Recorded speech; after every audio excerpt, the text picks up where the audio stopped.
Hello everyone, কেমন আছো সবাই? আশা করছি ভালো আছো। তো চলে এলাম আরও একটা ভিডিও নিয়ে। আজকে তোমাদের সাথে শেয়ার করব চিকেন কষা, একদম সহজ পদ্ধতিতে। তো চলো পুরো ভিডিওটা দেখতে থাকো।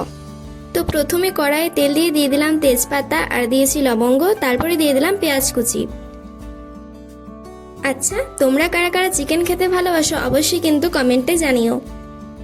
আর হ্যাঁ, চিকেনের কোন রেসিপিটা তোমাদের সব থেকে বেশি ভালো লাগে সেটাও জানাতে ভুলো না। তো তারপরে দিয়ে দিলাম টমেটো কুচি, তারপর সবকিছু ভালোভাবে একটু ভেজে নিতে হবে। তো তারপরে ম্যারিনেট করে রাখা চিকেনটাও দিয়ে দিলাম, তারপর সবকিছু ভালোভাবে ভেজে নিতে হবে বেশ কিছুক্ষণ। আজকে রান্নাটা করেছিল আমার দিদি, সত্যি ভীষণ সুন্দর রান্না করেও, চিকেন কষার তো কোনো তুলনাই হয় না, দারুণ করে। তো তারপর সাথে দিয়েছে কাঁচা লঙ্কা আর দিয়ে দিয়েছে আদা রসুন বাটা। তো তোমরা আর কি রেসিপি ভিডিও দেখতে চাও কমেন্টে জানিও, আমি চেষ্টা করবো প্রতিটা ভিডিও তোমাদের সাথে শেয়ার করার। তো এখানে বেশ কিছুক্ষণ ধরে মাংস কষানো হয়ে গেছে, তারপরে দিয়ে দিল হলুদ আর দিয়েছি লবণ, কিন্তু আমি সেটা ভিডিও করতে একদমই ভুলে গেছি। আর দিয়েছে জিরে ধনে গুঁড়ো। তো তারপর সবকিছু ভালোভাবে মিক্স করে নিয়ে পরে ভেজে নিচ্ছে। তো তারপরে দিয়ে দিল লঙ্কার গুঁড়ো। এখানে যে যেমন ঝাল খেতে পছন্দ করে সেরকম অনুযায়ী লঙ্কাটা দিতে হবে।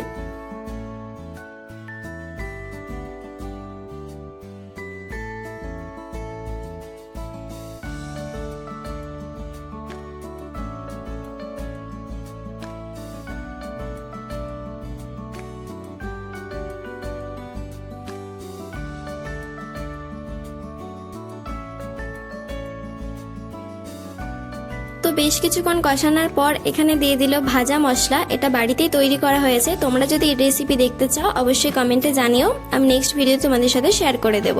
তো সবকিছু ভালোভাবে কষিয়ে নিচ্ছি বেশ কিছুক্ষণ ধরে।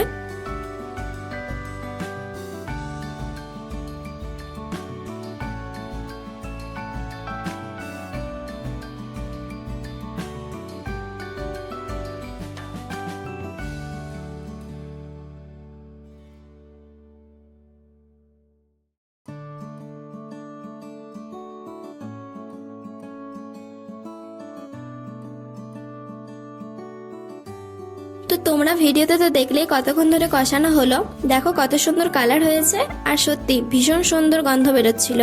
তো তারপরে এখানে জল দিয়ে দিয়েছে, যতটা জল দরকার আর কি। এখানে যেহেতু কষা করা হচ্ছে তাই জলটা একটু কমিয়ে দেওয়া হয়েছে। তো তারপর ফুটে এলেই নামিয়ে দিলেই রেডি হয়ে যাবে মাংস কষা। চিকেন কষা রেসিপি সবাই জানে, তবু তোমাদের সাথে একবার শেয়ার করে দিলাম যে আমার দিদি কিভাবে করে।